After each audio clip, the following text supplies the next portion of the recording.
Hello, Hopkinton, and welcome to the Hangout Hour here on HCAM TV. It is September 29th, and tonight we have three exciting segments for you to enjoy, and I hope that you do.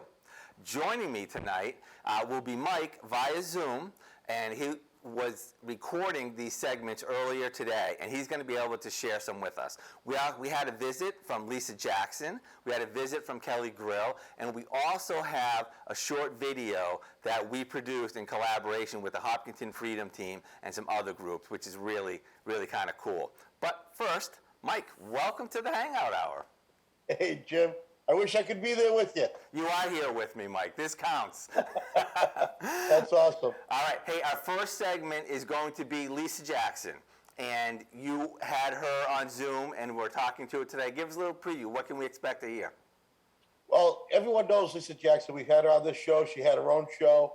And we just talked a little bit about her part that she's still doing as a commissioner with Parks and Rec. Talked a little trails, but her big role throughout all of COVID, from the beginning to now, talked about her role as a director coordinator for the Medical Reserve Corps. Fantastic. All right. We all love Lisa Jackson here. She is really involved in our community and does great things. So let's check this segment out. Hey, Lisa, thanks for joining me this afternoon. Hi, thank you for having me. I'm really excited to be on Hopkinton Hangout Hour. Excellent. So listen, we only got 20 minutes, so there's lots and lots of stuff to talk about. Most people Yep. know who you are, but I don't know if a lot of people still know that you're still an active commissioner on the Parks and Rec. Yes.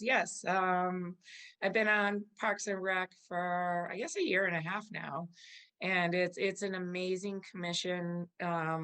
Such a great group of commissioners. Amy O'Donnell, Cynthia Estemir, Dan Terry, our chair, Laura Hanson.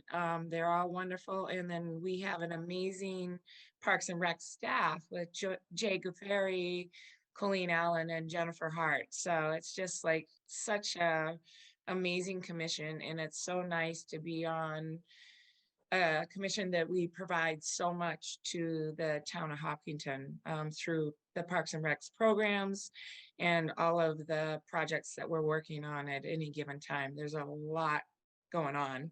No, now it's not just playgrounds and soccer. Yeah, that you guys do. I mean, what other kind of right. things? It's where people we don't have that know. big, massive dog park going in that they wrote a grant for. At Fruit Street, that's almost done. We have a skate park in the works to upgrade the skate park at EMC Park. We also have, upgraded the playground equipment, and we're looking at all kinds of grants all the time to how to improve really the resources for the citizens of Hopkinton. And then, of course, the Common is under our jurisdiction, and there's always so many amazing things going on at the Common. As you know, there's a concert series during the summer that happens every Sunday, and farmers markets and poly arts, and it's a lot. And right now we're looking at a project to really upgrade and work on the Common and get rid of some of the dead trees and really kind of prune things up. We're looking at speaking to an arborist on how to think about a strategic plan on how to make the Common nicer and really a more beautiful place for people to spend time with.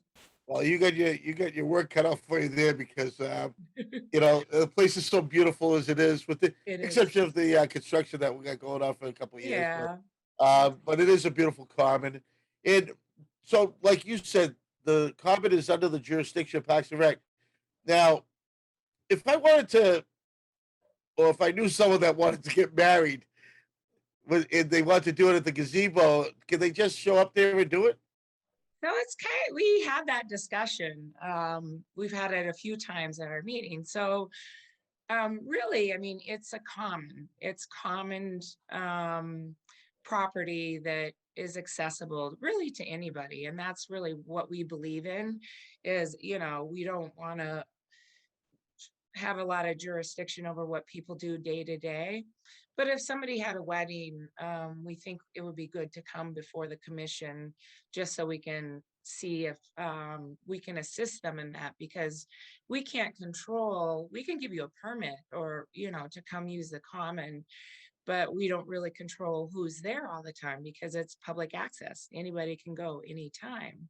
So it's, like if you have a wedding, you kind of run the risk of, kids playing frisbee or, you know what I mean? Like middle schoolers after school hanging out, Right. and so, like it's, we just recommend that anybody that wants to do anything Sure. like that on the common, come to us and Well, then we that's can the sort it right. out with That was them. the elusiveness to the question was, Yes. you just want to get married and show up thinking, oh, hey, I'll just use the common. Because Right, what if there's two weddings, one has a permit, one doesn't? Who's going to win that argument? right.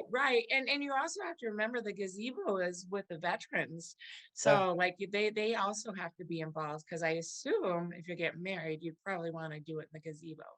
But who knows? Maybe you want yeah. to be by the fountain or, And that's a great point to bring up because it is a gazebo, but it is a memorial to our veterans. It So is. that's a It great point. is. That's Yeah. fantastic. All right, so don't want to take up too much time with this, but also Yep. quick, anything new going on with the trails? I know you're still heavily involved in the trails. Oh yeah, and Peter Lagoy for like he's our chair of our Trails Management and Coordination Committee, and he just got some grants, and we're always doing a bunch of work. So they did the parking at College Rock. We're looking at how to complete the rail trail. How we built the center trail, and that's all really nice. And we're looking at ways to connect that. So there's some ideas that are coming out behind that. We're looking at grant options and really trying to connect that trail to the Upper Charles River Trail. So that's a fun project that we're looking at right now. And as you know, it's been in the works for like 20 years, or longer actually, since 1997, the feasibility study. Well, you can't rush into these things here, No, I know, I know. You look at it everywhere. It's exciting to hear that the work that you talked about 20 years ago is Mhm. happening in all these other towns, and it's common knowledge. And Yes, it's just great how much. I mean, people. I hope they realize how much these rail trails connect everywhere. And it's a 26-mile loop. You know what I mean? So it goes through Milford, Hopkinton, Ashland. So Hopkinton and Ashlands are the outliers kind of here. We have gaps in it.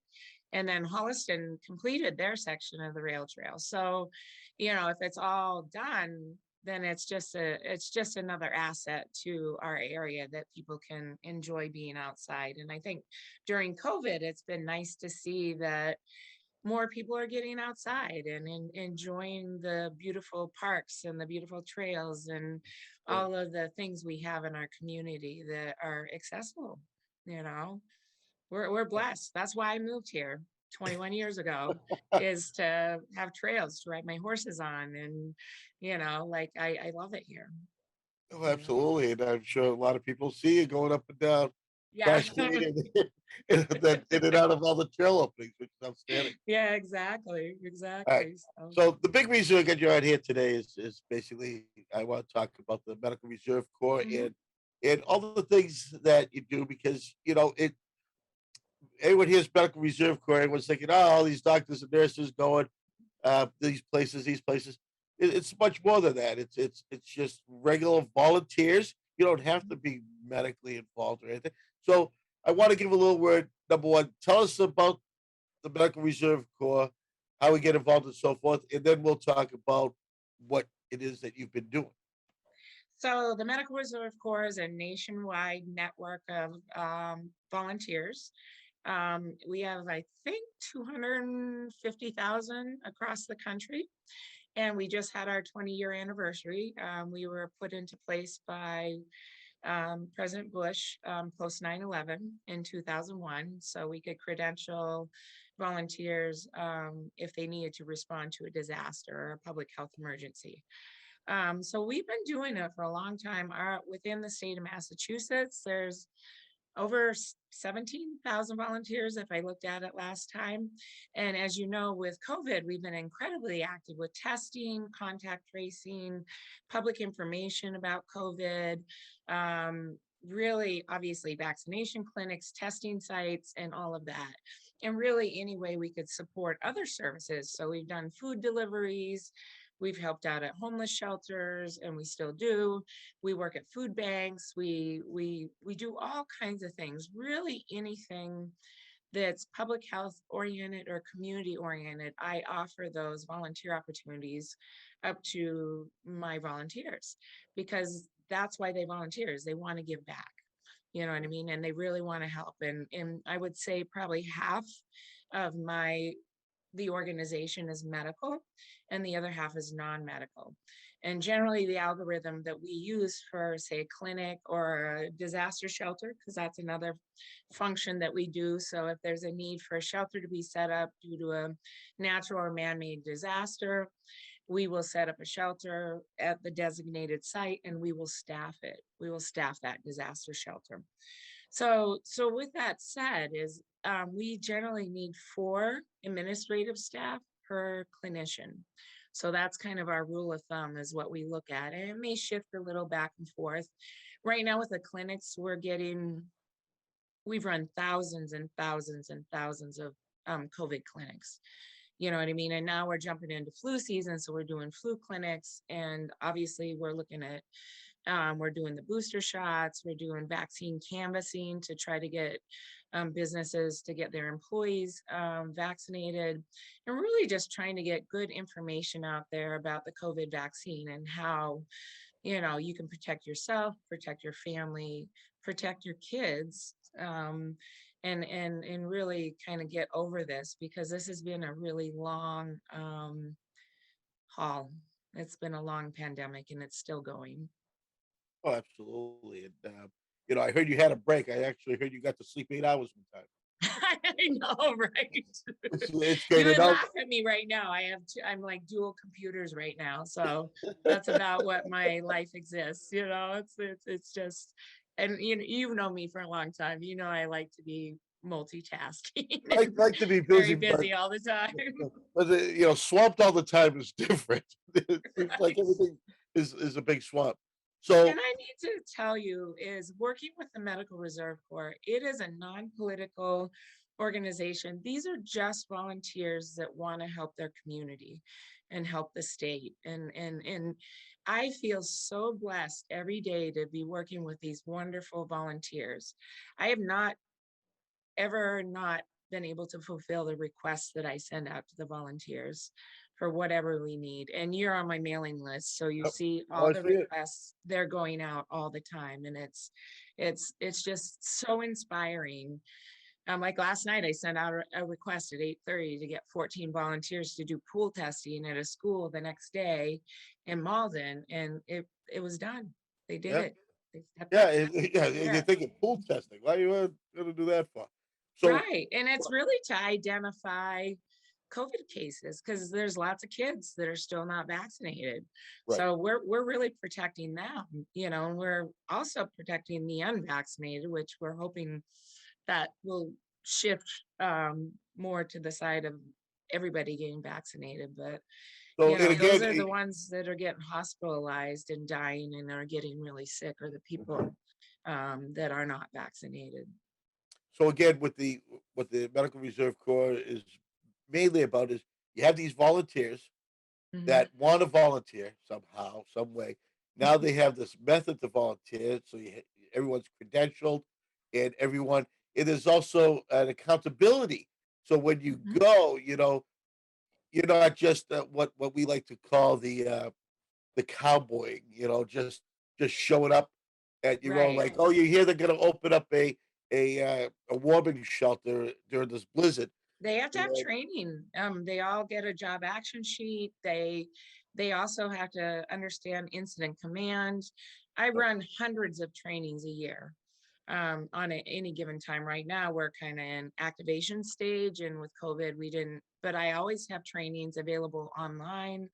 Yep. Anytime they are deployed, they get a job action sheet, they get the information of who they report to, and everything comes back to me, like if there's any issue they have, or if there's any issue with the people that are managing the shelter, it comes back to me and I will manage whatever happens, you know what I mean? And make sure that everybody's safe and that the volunteers feel comfortable and the people that are activating the shelter have the staffing that they need. Correct. Yeah, you got it. Trained staffing, Right. You're not just making sure that the help is there, but you're also making sure that the help that is going there is safe, that Yeah, the help you're sending is going to be safe for where you're sending it to, because you right. do all those background checks, you do Yeah, everything that goes with it.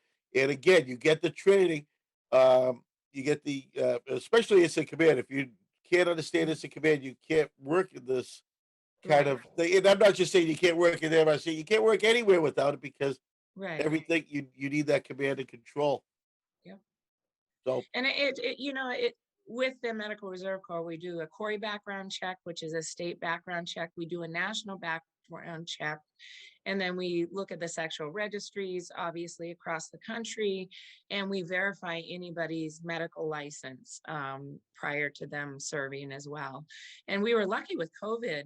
The state allowed us to reactivate temporary licenses for doctors, nurses, other clinical staff, dentists. So we had a bunch of vaccinators that kind of came out of the woodwork, and then we that have temporary licenses, and they reinstated them for the next upcoming year. And it's been amazing to have those people come out of retirement and come in and help us. And they are all required to take vaccine training.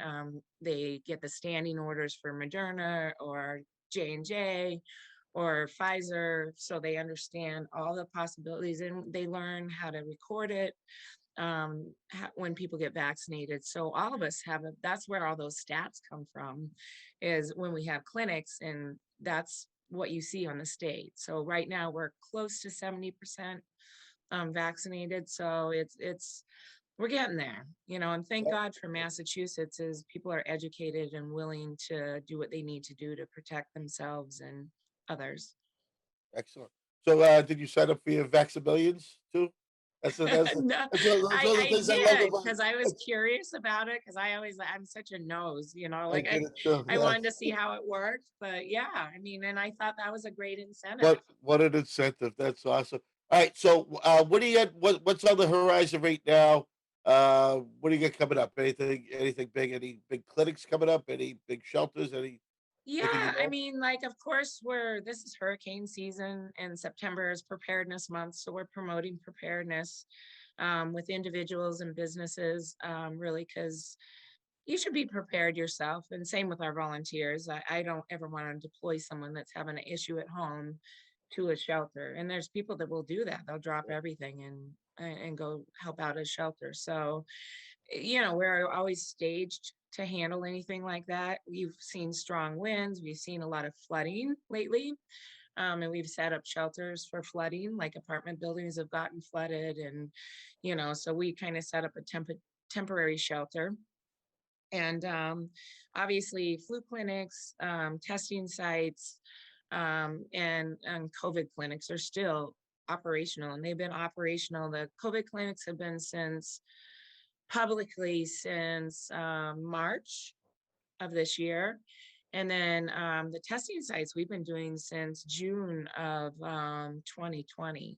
So we're really active. Also, the contact tracing, we do a lot of follow up when someone tests positive. So we want to find their contacts and really mitigate any further exposure. That's great. All right. So a So lot. now there's a lot. There's still a lot to be done, because we're not out of this yet. Like you No. said, flu season's coming, booster Yep. season's coming. Yep. You're gonna have plenty to do. So I'm guessing you're probably gonna be looking for some help. How can people get involved? Oh, it's so easy in the state How of easy? Massachusetts. How easy is it? It's so easy. You go online and it's www.maresponds.org. And that is, they'll link you up with you can be on the state team, you can be on a local MRC, And in that way, and you have to, of course, complete your Corey background checks and fill in all the information. And once you're accepted, you can have access really to any volunteer opportunity within your region or your area. And then there will be, if you sign up for the state team, there's sometimes state opportunities as well. Sure. Now, would there ever be real quick? Would there ever be a like a national, like if there was something big in Connecticut, would a mass team respond to help out? I mean, do you guys We go across can. state lines? We just during Ida, when it hit Louisiana, there was a Okay. search and rescue team from Beverly that's part of Oh, of course, our yeah, we know them. organization that went Yeah, down and helped with search and rescue.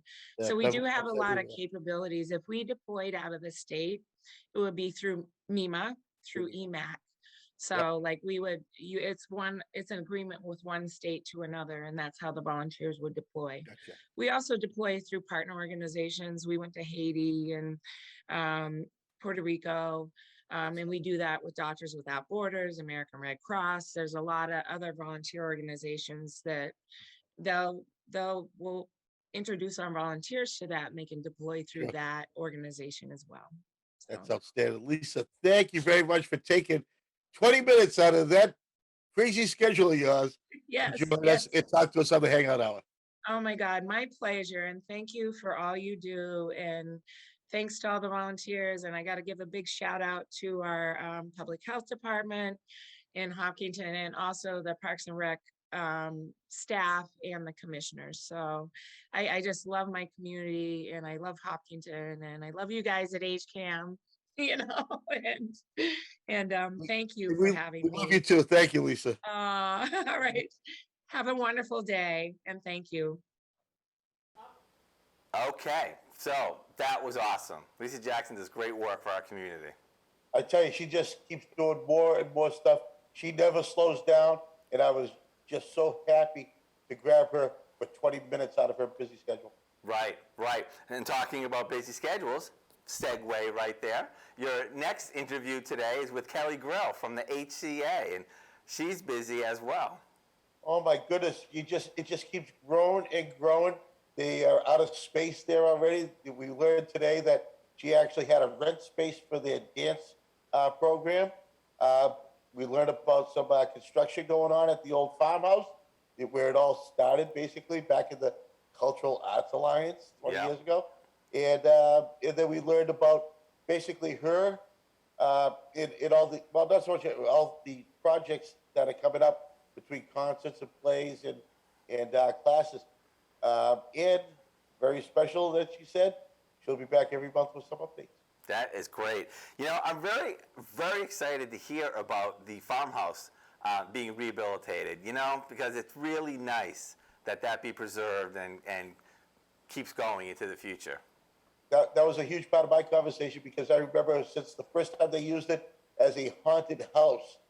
And from there, they turned it into this whole artsy feel and being in this old house with the modern art that was going on in the classes. It had a great feel to it. So the floor plan has changed a little bit. The classes are going to still go on, but it's still going to have that artsy feel. But the outside is going to look just like the old farmhouse. And of course, we all know the big part of it, it's on their logo, is the old silo that it was a shame they could not keep because of the structural problem. Yes. It's nice to see that the farmhouse is still intact. Absolutely. All right, so let us view that segment. Hey, Kelly, thanks for joining me today. Thank you. Thanks for having me. Always, always a pleasure. So, wanted to talk about the HCA a little bit. There is so much going on, and I hate to say it, we only have 20 minutes. So, let's just take October and let's see if we can squeeze it to November because there's so much going on at the Art Center. There is. It's very exciting. Right. So I want to talk about first thing a little bit.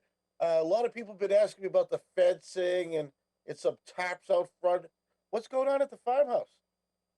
So we were very fortunate to receive funds from CPC, the Community Preservation Funds from the town of Hopkinton, as well as a grant from Mass Cultural Council to renovate the farmhouse. We have a thriving ceramics program that's really growing and we needed more space. And the building really needed a facelift, as you know, for a long time. So We are toward the end of that project. It's super exciting that we are able to really renovate that first floor to be a ceramic studio and the second floor to be music studios. That's great. And you know what? I love just the artsy feel in it. I mean, ever since the very first haunted house went through there, how many years ago was that? 15, 20 years Oh ago? my gosh, easily 15 Yeah, years ago. yeah. Ever since that first haunted house went through, it was just amazing how much. I mean, it was always the artsy feel, the unleveled floors. Uh, the added lighting to it. It just what a great facility, and I'm hoping that it's going to keep that kind of feel inside. Yeah, well, that's the goal. Is really we want to make sure that we preserve the history of the farmhouse as well as the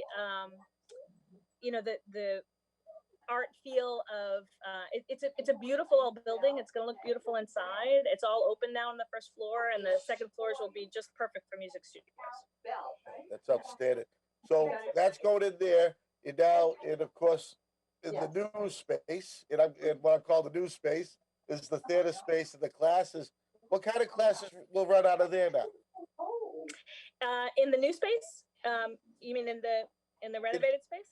in the renovated, in the new building by the performance theater, in the classes, in the loft.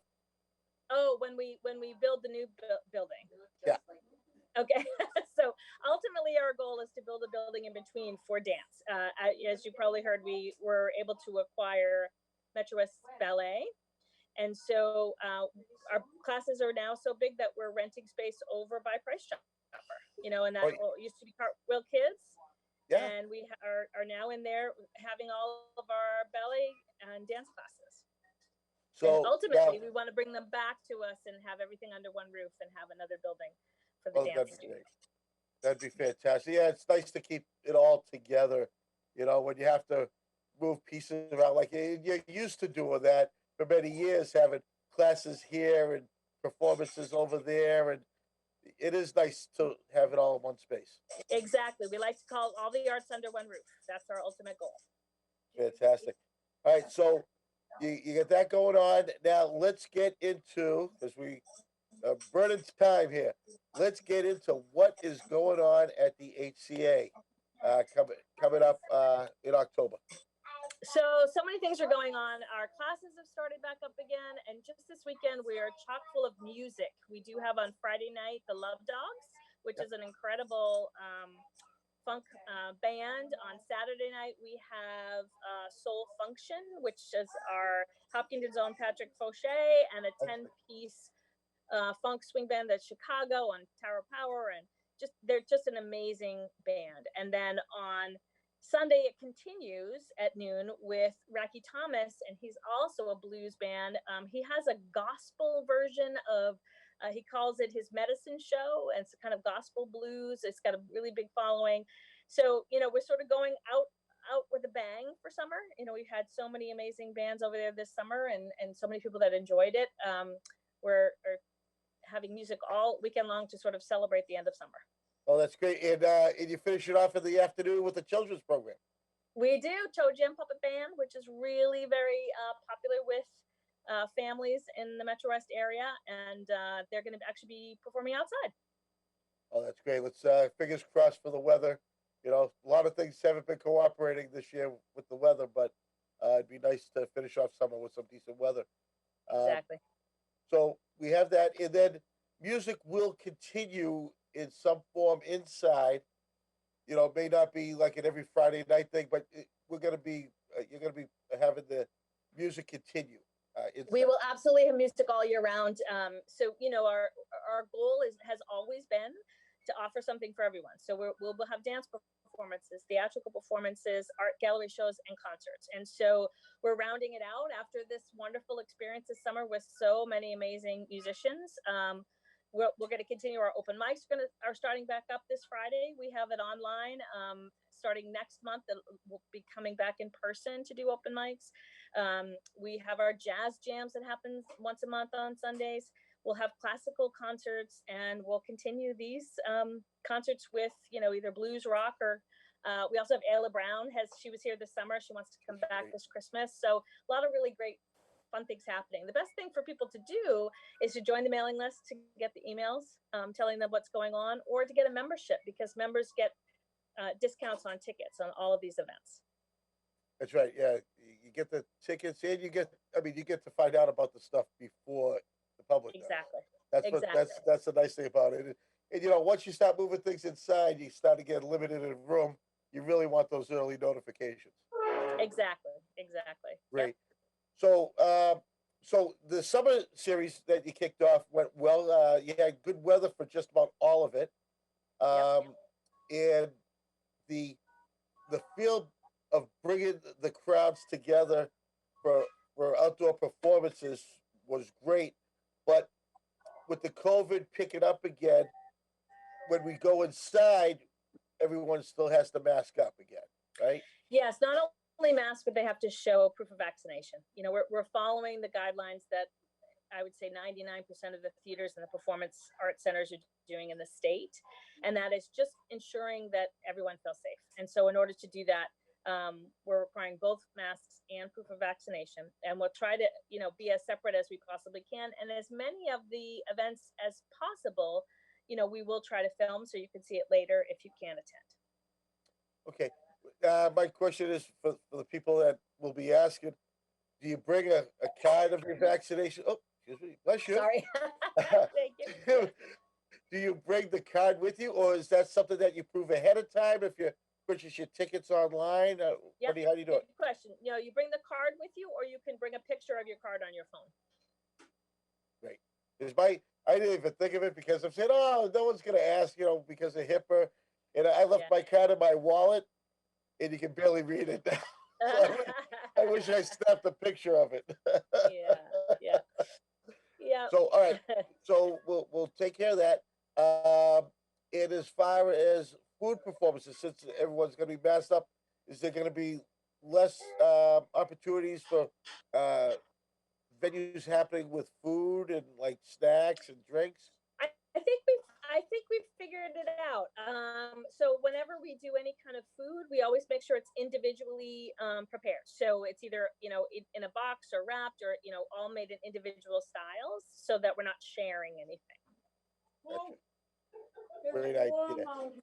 All right. So we got the music out of the way. We got the dance out of the way. We have the classes out of the way. Let's start talking some performances. Before we get into what's coming up, tell us about how the play Pint Dinner Pie went. Oh my God, it was amazing. It was very memorable because it rained and the actors were unbelievable and stayed true. The show had to go on, and they went on in the rain, but the audience stayed. I was shocked. We had well over 250 people. People really loved it. We got a ton of compliments about it. And it was just so exciting to be able to put up new work for playwrights all over the world. Actually, we received plays from as far as I think it was the Netherlands and Australia and Canada. And it was just amazing that, this felt like it was a real need, for people. And the plays were outstanding. That's great. You did 3 out of 4 plays because of our wonderful COVID. But the crowd, that was probably, I think, because I was there, fortunate enough to be there, and that was I think one of the biggest outdoor crowds you had. Yep, it was. And I felt bad when it rained and I'm up front filming, and I had to put the big umbrella up to protect the camera. But I was still, after that first downpour, I could not believe everyone stayed. And that Everyone was great. stayed. The performers must have loved that. No one complained. Everybody stayed. It was such an amazing, I think, testament to the community. It really was wonderful. But the viewers didn't get to know, but we got the viewers' choice on film. But what was the judges' choice for the winner? It actually was the same play. The same play won both the judges' award and the viewers' choice. Well, it was fantastic. Really special. Yeah, very, very nice. That was, I said, it was a wonderful evening. The people were great. It was, the weather, granted, without the rain, it was great weather. It was a nice, comfortable evening. The rain The rain made it interesting. It gave us stories to tell. It did. It definitely made for a really good story. It was a really good story. But the other thing that came from that, there were so many plays that were submitted that were fantastic that we decided we are going to do it again. We'll be doing it certainly next year, but we think we're going to do it again in February just to show those plays that were a little bit more technical that we need to do inside. So be looking for that. Sometime in February we'll do some more. So you heard it here first. It's coming back. Awesome. All right, now upcoming productions. Right off the bat, we're starting off with the Laramie Project. Yes. This is a really important play. It's timely. This was a play that we had started rehearsing, pre-COVID, and we had to shut it down and actually recast some of the roles because some of the people, weren't available now to come back. But it's a story of Matthew Shepard, who was a young gay boy I'm going to say the wrong state. It wasn't Wisconsin, or maybe it was Wisconsin, who back in the early 90s was beaten to death.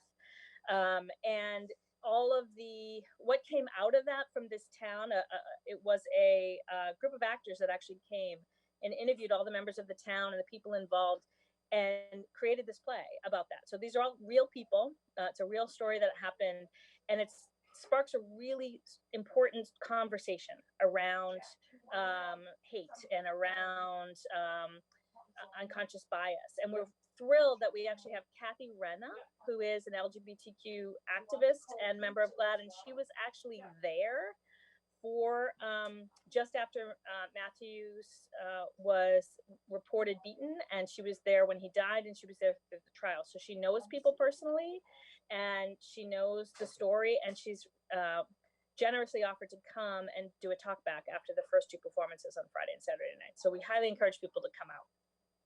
Wow, that's great. And I see Paul is going to be directing.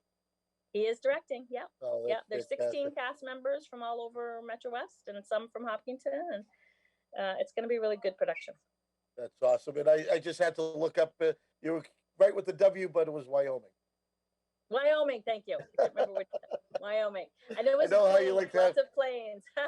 I know how you like to have your details. Thank So you. the Laramie Project, that's going to run for 2 weekends, correct? 15th Yes. and 16th, Yep. and the 22nd and the 23rd. Tickets Correct. available on the hopartscenter.org website. And then the fall continues. And all the people loving their pumpkin spice is gonna love the Wicked Weekend. I know. We're so excited about Wicked Weekend. It's really expanding. Every year it gets bigger and bigger. Last year we had added a scavenger hunt, and we're going to bring that back again. We've actually expanded to have 2 hunts. One that's more for younger kids and family friendly, where you're going to different businesses and taking pictures, and the other that's a little bit more challenging for maybe 13 and up, that has some clues to get to different places, and there'll be a drawing for a winner if you complete so many stops. And that's on Saturday afternoon. Saturday night's an adult dance, costume dance for adults. Have a great DJ and get dressed up and prizes. And so that should be super fun. And then our traditional 5K is happening on Sunday. We're adding a fundraising component this year and challenging people who might be running the race in their costumes to maybe do a little fundraising like you do for the marathon. And we're putting a challenge to raise $300. And if people do that and they raise $300, they'll be entered into a drawing to win an Amazon gift card for $250. So just having a lot of fun while we're supporting and raising money for the Arts Center.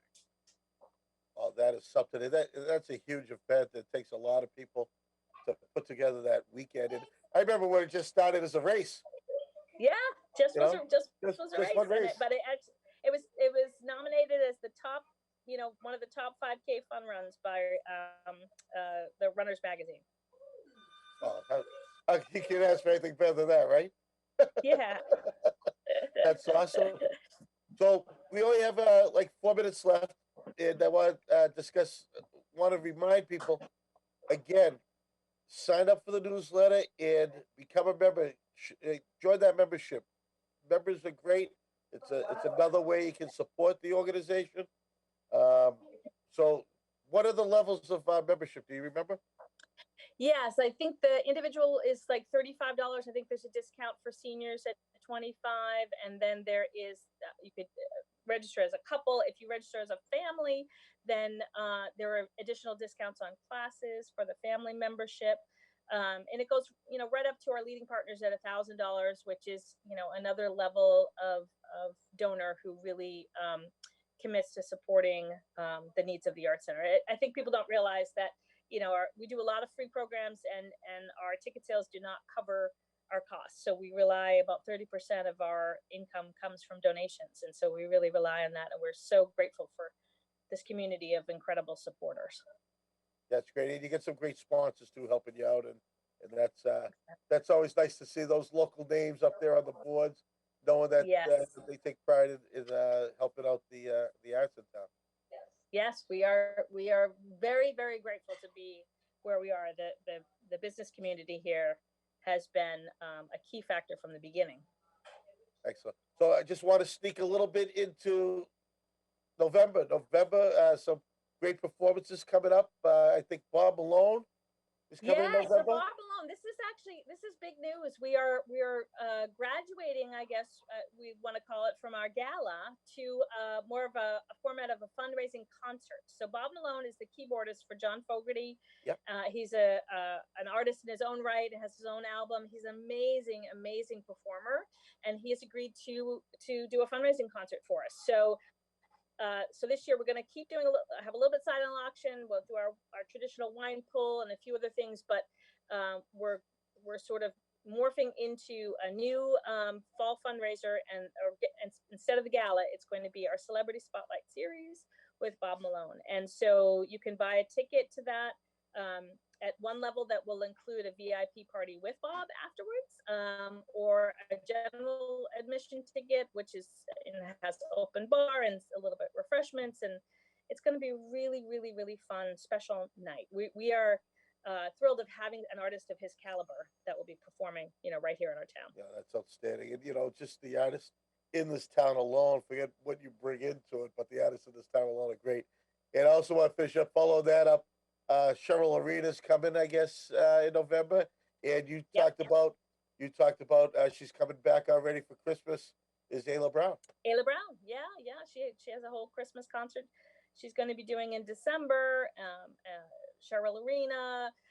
We still we'll have our kids' bedtime stories that my dad told me and got wrong. And right up till auditions for Matilda, with our younger group. So there's always something happening. And one of the other really important things that's happening this month is the Chris Waldman Diversity, Equity, Inclusion art show. And it was a curator and resident show by Leslie Condon. We just hung the show. There's going to be a reception next Friday night, October 8th. It's an incredible show, amazing stories. The first time we're doing it, and this was created in Chris's honor for all the work that she did for the HCA. Fantastic. Yeah, well deserved. Well, Kelly, we are all out of time. I want to thank you so much for spending the time with me today, and we'll get you back next month as your regular segment here, and keep us updated on all things arts in Hopkins. Sounds great, Mike. Thanks so much. All right, bye now. Bye. It's always nice to hear what Kelly Grill and all of the team are doing over there at the HCA. It's a really, really impressive cultural and artistic heart of our community. So I'm glad to hear that she will be coming back on a regular basis and keeping us informed. And right, yeah, I don't have her nailed down to a permanent schedule yet because of the way her schedule works. It's hard to nail that down, but we're working on it. But she did promise us every month she will come back with some updates, and it's constantly changing. I visit the website every day, and there's always something new going on, and it's just amazing. And it's not just Hopkins. They are a regional arts center now. Right. Not just for Hopkins. Right. That is great. All right. So now it is time for our last segment that we're bringing you today. And this is a short film that was created and inspired by the Hopkinton Freedom Team in response to the Boston Marathon that we haven't been able to enjoy. until this October coming up. Some people in town felt that we would like to express that we're missing the runners and the participants of the marathon. And so the Freedom Team worked with Karen Webb, who you may know is a fantastic filmmaker who lives in our town, and the 26.2 Foundation, and everybody else. There's just so many people to mention, and we created this short 4 or 5 minute video, and this is the first time that we're going to be playing it here on HCAM, and as well as sending it out around the world with our thoughts and love. So let's watch that segment.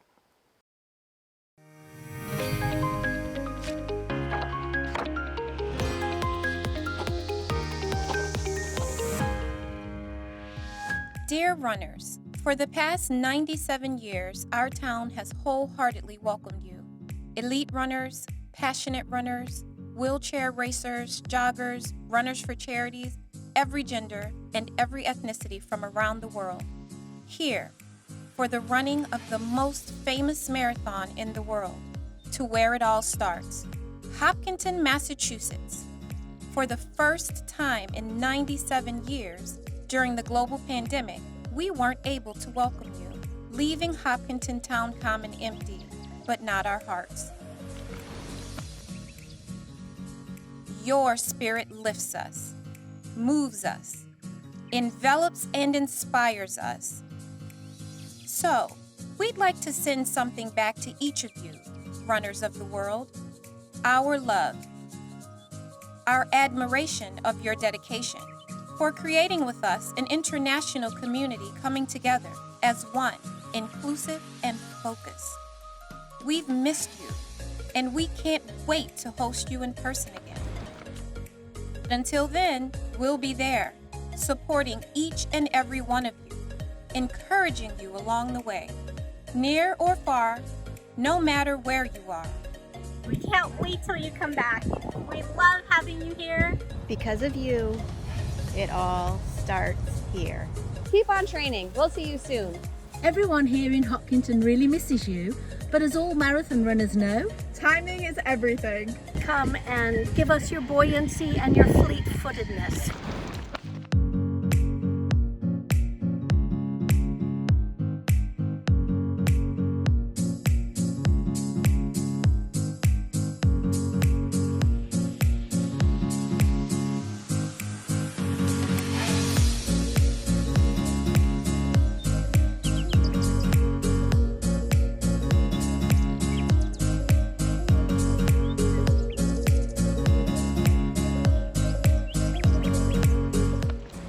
Keep the passion, keep living, keep loving, keep trusting, and most of all, running. We want to welcome all of the runners back to Hopkinton. We miss you, and we look forward to seeing all of you very soon. We love you. You are our family. keep training.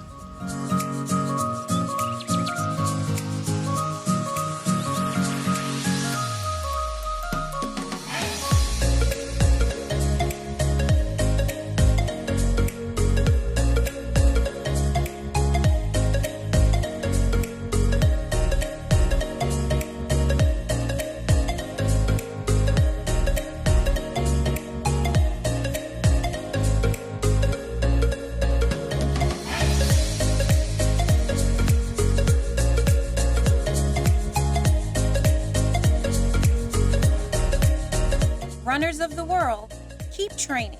We'll be ready for you when you get here. Hi Marathoners, we've missed you so much since you've been away. We're so excited to have you back. We're ready for you. It all starts here. Good luck. Love, Hopkinton.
was an exciting project for me to be involved with. I was fortunate enough to be able to do the editing on that and take a couple of pictures, but Mike, you took a lot of pictures. Well, I took a few pictures, but I did a lot of video, and I tell you, doing the video was a blast. I love working with Karen Webb. I worked on a couple projects with her, like a 48-hour film festival project and some other things. And I tell you, it was a lot of fun going out there, being a little creative. She gave me a little freedom on some video directing. But I tell you, she did a fantastic job, pulled that all together. Great project. In the editing, Jim, you did a fantastic job. I love the fact how many people participate. Yes. The diversity of people. Yes. To me, that is the whole thing, right? It is so many people came together that it really gets across the feeling that this community has with its relationship to the Boston Marathon. It comes across like so clearly, and that's why we do what we do. You know, we're Hopkinton's community TV stations, and this is all about that community and the special relationship that our town has with the marathon. So that was very exciting for me too. You know, and the people that just come together for every cause, whether it's somebody in need or just something with there's something going on, the compassion that this community has to come together and show their support for anything. Right. It doesn't matter what it is. It could be vanilla ice cream. You want to show support about vanilla ice cream, this community will come together and it really, really show their strength. And that's what I got out of this. We did a lot of hours filming, a lot of hours editing, and it was just amazing how many people wanted to be involved. And, you know, like I can tell you, you had more footage than you could edit. Yep, exactly. All right. So, hey, it was great seeing you again. Look forward to seeing you back in the studio next pleasure. week. Yeah, I can't wait. Next week I should be back. Hopefully, maybe stay next week. Who knows? All right. All right, Mike. I'll talk to you soon. Thank And you. I'd like to thank you all for joining us here on this episode of the Hangout Hour. This show is for you, for the people of our community. We try to bring on interesting people who are doing stuff and interesting events and activities that are going on, and to just give you a window into life here in Hopkinton. You know, we've grown a lot in this town, and there are a lot of different things that this town takes on and does in a great way. So I hope that you enjoyed this, and I hope that you come back. We're Wednesdays from 7 to 8, and please let us know what you think. And if you have a friend or a neighbor who is doing something interesting in our town, let us know. Maybe we'll see them on the Hangout Hour. Good night, everyone.